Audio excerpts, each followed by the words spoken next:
तो चलिए दिल्ली वॉर की शुरुआत करते हैं और शुरुआत कांग्रेस के खेमे से हो रही है। जी हां, कांग्रेस में टिकट घोषित किए जाने के बाद बवाल थमने का नाम नहीं ले रहा है। टिकट के खेल से प्रदेश अध्यक्ष जेपी अग्रवाल भी बेहद परेशान नजर आ रहे हैं, क्योंकि उम्मीदवारों के चयन में शीला दीक्षित की ही ज्यादा चली है। और अब ताजा खबर यह है कि बवाल और हंगामे के चलते कांग्रेस की करीब 5 सीटों पर टिकट भी अब रोक दी गई है। कांग्रेस प्रदेश ऑफिस के बाहर प्रदर्शन कर रहे ये सभी हरिनगर सीट से हरशरण सिंह बल्ली को टिकट दिए जाने की खबर से नाराज हैं। हरिनगर सीट से कांग्रेस ने सुरेंद्र कुमार सेठिया को टिकट दिए जाने का ऐलान किया था, लेकिन हरशरण सिंह बल्ली के पार्टी ज्वाइन करने के बाद वहां बदले समीकरणों को देखते हुए पार्टी बल्ली को टिकट दे सकती है।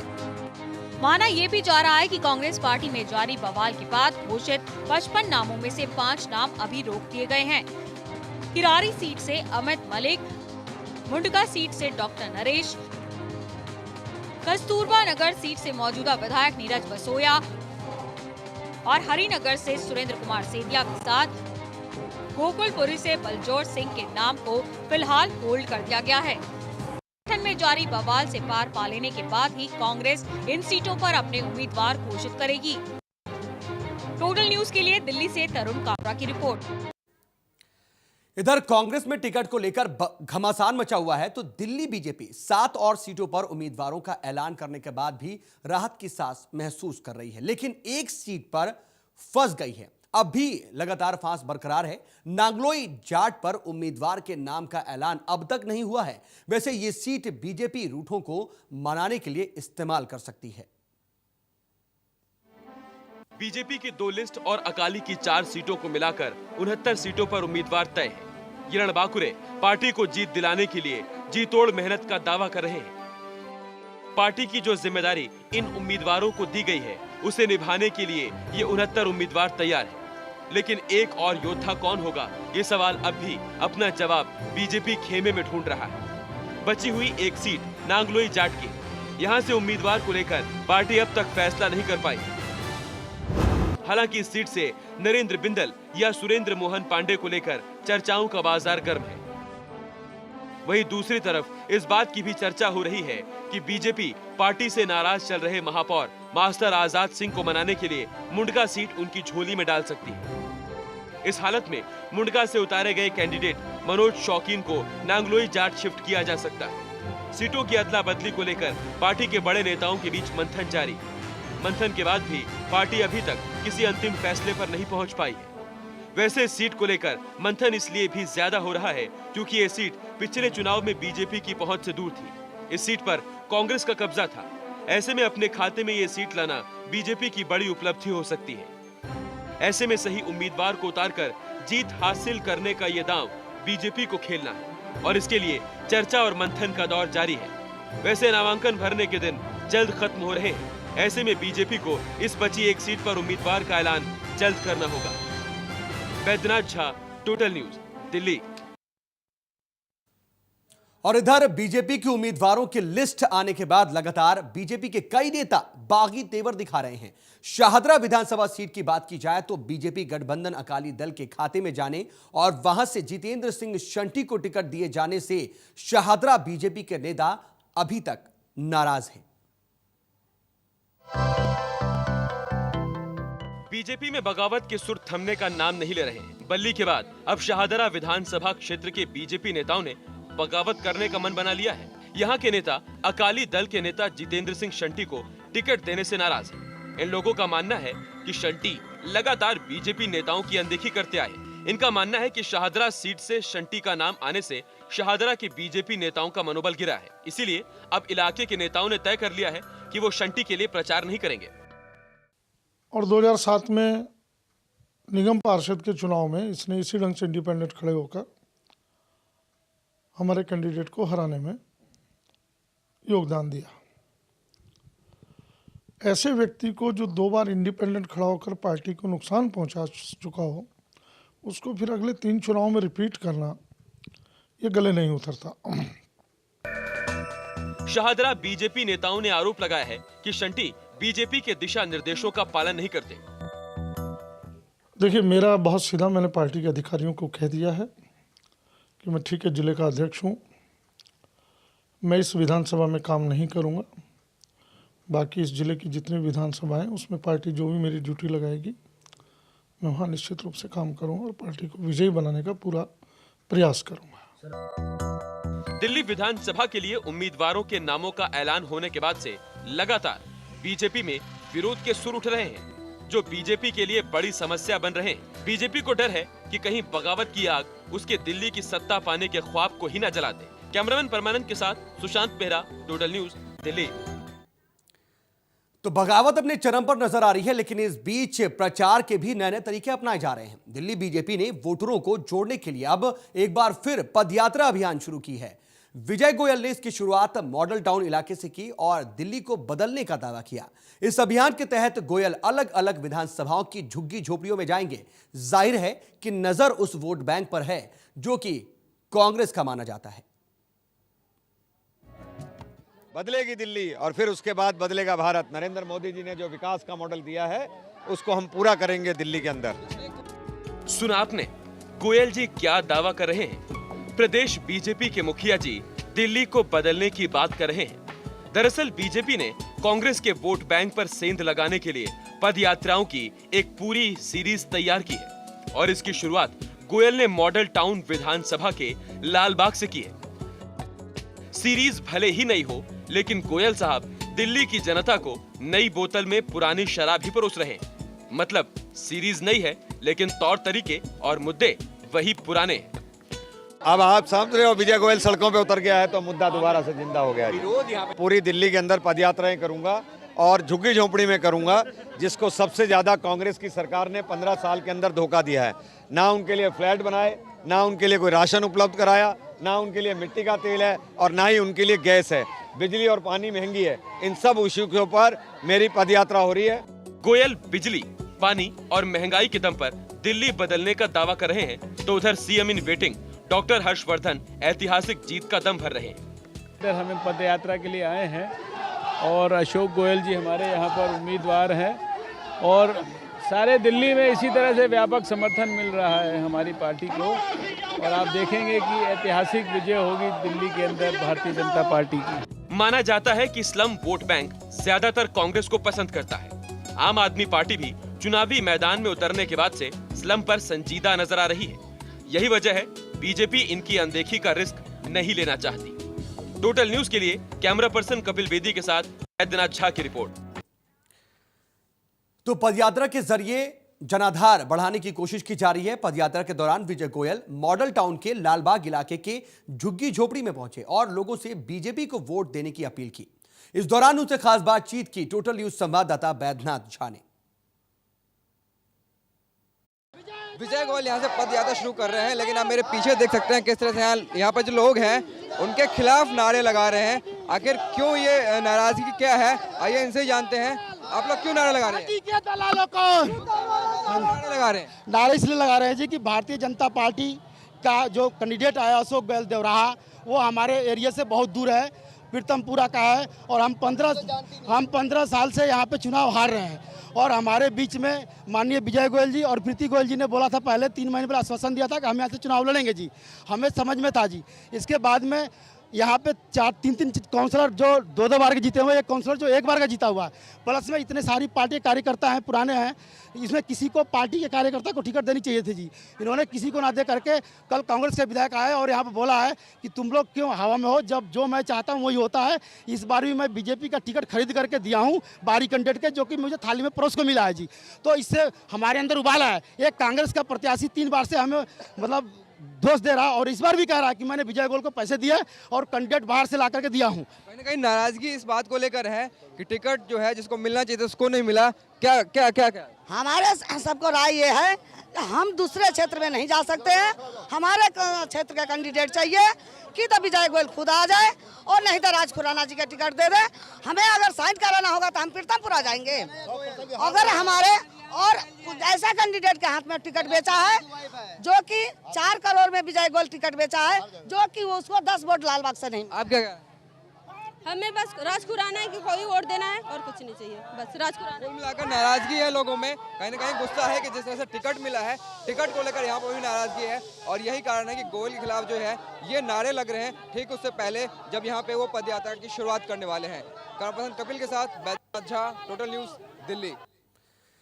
तो लालबाग इलाके के लोगों की नाराजगी आप देख रहे थे। पदयात्रा शुरू की गई है, उससे पहले ये लोग नाराज थे बाहरी को टिकट देने को लेकर के। लेकिन बता दें, इसके बाद पदयात्रा शुरू की गई और पदयात्रा के दौरान विजय गोयल मॉडल टाउन के लालबाग इलाके के झुग्गी झोपड़ियों में पहुंचे और लोगों से बीजेपी को वोट देने की अपील की। इस दौरान उनसे खास बातचीत की टोटल न्यूज संवाददाता बैजनाथ झा ने। ये मॉडल टाउन विधानसभा है और यहाँ से प्रत्याशी हैं अशोक गोयल और यहीं से आज गोयल जी ने अपनी पदयात्रा की शुरुआत की है। आप देख सकते हैं मेरे पीछे लगातार जो है गोयल जी वो चल रहे हैं। अभी कुछ देर पहले उन्होंने यहाँ पर जो है रेडी पर ही नाश्ता भी किया है। दोनों ही बड़े नेता यहाँ मौजूद हैं, गोयल जी भी और हर्षवर्धन जी। गोयल जी, ये पदयात्रा कुछ नया नहीं है, लेकिन इस बार कई दिनों से मुद्दे उठ रहे थे कि आप अब पदयात्रा नहीं कर रहे हैं, बिजली पानी के मुद्दे शांत हो गए। देखिए, बिजली पानी का मुद्दा पूरा जोर से, और हमने कहा है कि बीजेपी सत्ता में आएगी तो बिजली के दाम 30% कम करेगी। हमने ये बात कही है जाके जी। क्या लगता है दिल्ली कितनी बदल पाएंगे इस बार आप लोग? दिल्ली को बदलेंगे और भारत को बदलेंगे, क्योंकि आप देख रहे हो ये जिस तरीके से मोटी मोटी बिजली की तारें हैं, लोगों के बिजली और पानी के दाम बहुत ज़्यादा आगे हैं जी। तो तमाम चीज़ें हैं। हर्षवर्धन जी, यहाँ पर कुछ लोग हैं वो विरोध भी कर रहे थे, कहीं ना कहीं उसका कितना असर पड़ेगा? देखिए, जिसको आप विरोध कहते हो वो थोड़ा टेम्परेरी सा दुख होता है। जब बहुत सारे प्रत्याशी होते हैं तो एक को मिलती है टिकट तो थोड़े दिन के लिए थोड़ा दुख होता है, लेकिन हमारे कार्यकर्ता बहुत देव दुर्लभ कार्यकर्ता हैं। आप देखेंगे कि थोड़ा बहुत दुख के बाद वो अपना काम में लग जाएंगे। कहीं ना कहीं नाराजगी दूर हो जाएगी। अशोक गोयल जी हैं, प्रत्याशी हैं यहाँ से। सर, अभी कुछ देर पहले देखा जाए तो कुछ विरोधी के स्वर भी उठ रहे थे, क्या लगता है इसका असर पड़ेगा? नहीं, देखिए, पूरी पार्टी यूनाइटेड है। आज आपने देखा कि जो पदयात्रा चल रही है, हमारे सभी पदाधिकारी, सभी मंडल के अध्यक्ष, सभी पार्षद, सब लोग साथ हैं। और जहाँ तक हमारी पार्टी की बात है, पूरी पार्टी यूनाइटेड है, किसी तरह का कोई विरोध नहीं। पूरी पार्टी यूनाइटेड है। देखना ये है कि इस तरह का जो पदयात्रा है उसका फर्क जो है वो कितना पड़ता है और चुनाव में क्या जो बीजेपी का जो मकसद है, जो सत्ता पे काबिज होना, पिछले 15 साल जैसे सत्ता से बाहर है, वो सत्ता पे काबिज हो पाती है कि नहीं। कैमरापर्सन कपिल के साथ बैजनाथ झा, टोटल न्यूज, दिल्ली। तो पदयात्रा शुरू कर दी गई है और वोटरों को लुभाने की, उनसे सीधा जुड़ने की कवायद शुरू हो गई है। लेकिन अब बात बीजेपी के करोड़पति उम्मीदवार की करते हैं। दरअसल तुगलकाबाद से बीजेपी उम्मीदवार रमेश बिघूड़ी और उनके परिवार के पास करीब 16 करोड़ रुपए की इस वक्त संपत्ति है, जबकि 2008 की बात की जाए तो बिघूड़ी के पास महज 1 करोड़ 42 लाख रुपए ही हुआ करते थे। तुगलकाबाद से बीजेपी के मौजूदा विधायक और विधानसभा चुनाव के उम्मीदवार रमेश बिधूड़ी के पास परिवार के बाकी सदस्यों के मुकाबले काफी कम संपत्ति है। आयोग को दी गई जानकारी के मुताबिक रमेश, इनकी पत्नी और इनके आश्रितों के पास 16 करोड़ की संपत्ति है। रमेश बिधूड़ी के पास 250 ग्राम सोना है, जबकि इनकी पत्नी के पास 2 किलो सोना और 2 किलो चांदी के आभूषण है। इनकी बेटी अंकिता के पास 2 किलो सोना और 1 किलो चांदी के आभूषण है। रमेश बिधूड़ी के बेटों को भी गहनों और सोने चांदी का शौक है। हिमांशु बिधूड़ी के पास 150 ग्राम सोना और दूसरे बेटे प्रशांत बिधूड़ी के पास 120 ग्राम सोने के गहने हैं। अगर गाड़ियों की बात करें तो रमेश बिधूड़ी के पास 2009 मॉडल की सिर्फ एक स्कॉर्पियो है। पति पत्नी के नाम से अलग अलग 5 बैंकों में इनके खाते हैं, जिनमें तकरीबन 26 लाख रुपए जमा है। अचल संपत्ति के तौर पर पति पत्नी के नाम अलग अलग इलाकों में तकरीबन 14 करोड़ रुपए की कृषि योग्य भूमि, व्यावसायिक और रिहायशी संपत्ति है।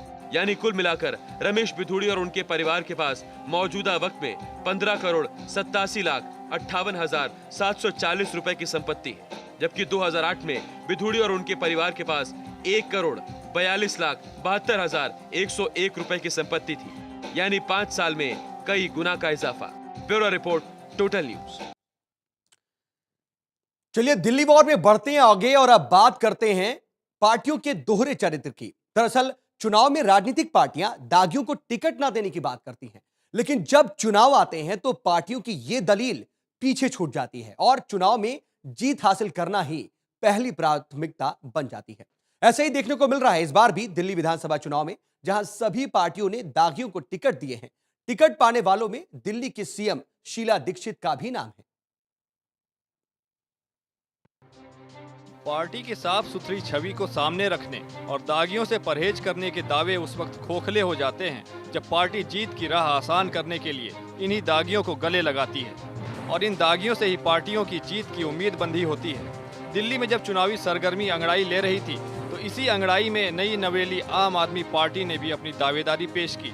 आम आदमी पार्टी ने दागियों से दूरी बनाने का ऐलान किया तो बीजेपी और कांग्रेस ने भी दागियों को दरकिनार करने की बात जोर शोर से कही। आपके संयोजक अरविंद केजरीवाल ने नेशनल इलेक्शन वॉच के हवाले से कहा कि जिन 5 राज्यों में चुनाव हो रहे हैं उनमें से सबसे ज्यादा दागी दिल्ली के चुनावी मैदान में हैं, जिनमें से 43% विधायकों पर आपराधिक मामले दर्ज हैं।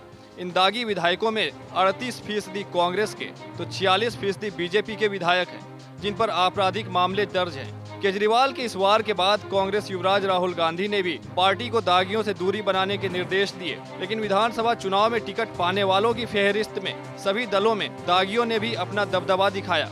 पहले कांग्रेस से टिकट पाए दागदार नेताओं के बारे में जानते हैं। चांदनी चौक से चुनाव लड़ रहे प्रहलाद सिंह साहनी पर फर्जी शपथ पत्र के आधार पर खुद को BA पास बताने का आरोप है। जंगपुरा से किस्मत आजमा रहे तरविंदर सिंह मारवाह पर फर्जी शपथ पत्र के आधार पर बेटी के दाखिले का आरोप है, जिसके लिए इन्हें संसदीय सचिव पद से इस्तीफा देना पड़ा था। ओखला से चुनाव लड़ रहे आसिफ मोहम्मद खान पर आपराधिक मामले चल रहे हैं। नई दिल्ली विधानसभा चुनाव से लड़ रही दिल्ली की CM शीला दीक्षित पर चुनाव में सरकारी धन के दुरुपयोग, लोन फॉर्म में फोटो छापने, राजीव रत्न आवास योजना सहित 4 मामलों में लोकायुक्त शीला दीक्षित को दोषी पाते हुए कार्रवाई के लिए राष्ट्रपति को लिख चुका है। मंगोलपुरी से चुनाव लड़ रहे राजकुमार चौहान पर तिवोली गार्डन मामले में आयकर आयुक्त को काम करने से रोकने का आरोप लग चुका है और लोकायुक्त की जांच में ये दोषी ठहराए जा चुके हैं। बादली से चुनाव लड़ रहे देवेंद्र यादव पर भी कई आपराधिक मामले दर्ज हैं। अब बीजेपी के दागियों को भी देख लेते हैं। किराड़ी से बीजेपी के टिकट पर चुनाव लड़ रहे अनिल झा डोनेशन मांगने और मारपीट के मामले में लोकायुक्त जांच में दोषी ठहराए जा चुके हैं। रिठाला से चुनाव लड़ रहे कुलवंत राणा पर SC/ST एक्ट के तहत मामले दर्ज हो चुके हैं। दागियों की फहरिस्त में और भी नाम हैं और भी पार्टियां हैं। समय के साथ हम उन नामों को भी बताएंगे, लेकिन इसे देखने के बाद ये साफ है कि सभी पार्टियों के दामन में दागियों ने दाग लगाए हैं। इस दाग को छिपाने की कोशिश तो पार्टियां करती रही हैं, लेकिन दाग तो दाग है, नजर कैसे नहीं आएगी। Bureau report, total news. जी हां, दाग तो दाग हैं और ये नजर भी आते हैं और ये दाग कतई अच्छे नहीं हैं। चलिए बढ़ते हैं आगे और दिल्ली में नरेंद्र मोदी की रैलियों की बात करते हैं। दरअसल नरेंद्र मोदी दिल्ली में ताबड़तोड़ रैलियां करने वाले हैं। माना जा रहा है कि मोदी की इस रैली से दिल्ली में बीजेपी को कांग्रेस को घेरने में मदद मिलेगी। 29 सितंबर को दिल्ली के जापानी पार्क में मोदी की ये रैली दिल्ली बीजेपी के लिए एक संजीवनी थी। बीजेपी अब मोदी के नाम की इस संजीवनी को दोबारा पार्टी में नई जान और जोश फूंकने के लिए दिल्ली के दंगल में उतारेगी। रोहिणी की रैली में जनता की इस भारी भीड़ को देखकर पार्टी अब इस भीड़ को वोट में बदलने की कोशिश में जुटी है। इसी मकसद से बीजेपी 23 नवंबर, 30 नवंबर और 1 दिसंबर को दिल्ली में मोदी की मैराथन रैली कराने जा रही है। इस बार की रैली बदले हुए हालात में हो रही है। अब चुनाव आचार संहिता लागू हो चुकी है और उस वक्त चुनाव प्रचार अपने अंतिम दौर में होगा। लिहाजा पार्टी ने इन 3 दिनों में होने वाली रैली के लिए अलग रणनीति बनाई है, जिसके तहत दिल्ली के अलग अलग विधानसभा क्षेत्रों में मोदी की 8 रैलियां होंगी। पार्टी मोदी की इन 8 रैलियों में ज्यादा से ज्यादा भीड़ जुटाने के मकसद से इनके जगहों का चुनाव इस तरह से करेंगी कि एक रैली से कम 10 विधानसभा के मतदाताओं तक पहुंच बनाई जा सके। माना जा रहा है कि मोदी की ताबड़तोड़ 8 रैली कराकर बीजेपी उस नुकसान की भरपाई करना चाहती है जो टिकट बंटवारे में अंदरूनी कलह की वजह से पार्टी को हुआ। टिकट न मिलने से बीजेपी के नाराज कार्यकर्ता और नेता अब बीजेपी के लिए ही मुश्किल बन चुके हैं। पार्टी भी इसे बेहतर जानती है, लिहाजा पार्टी को उम्मीद है कि प्रचार के अंतिम दौर में होने वाली मोदी की रैली पार्टी को इस नुकसान से उबार सकती है। Bureau report, total news. तो नरेंद्र मोदी की ताबड़तोड़ मैराथन रैलियां होने वाली हैं और माना जा रहा है कि बीजेपी के इस स्टंट से कहीं ना कहीं बीजेपी को बेहद फायदा मिलेगा और तमाम वोटर्स सीधे उससे जुड़ेंगे। बहरहाल वक्त एक छोटे से ब्रेक का हो गया है, जल्द हाजिर हो रहे हैं, आप बने रहिए टोटल न्यूज के साथ।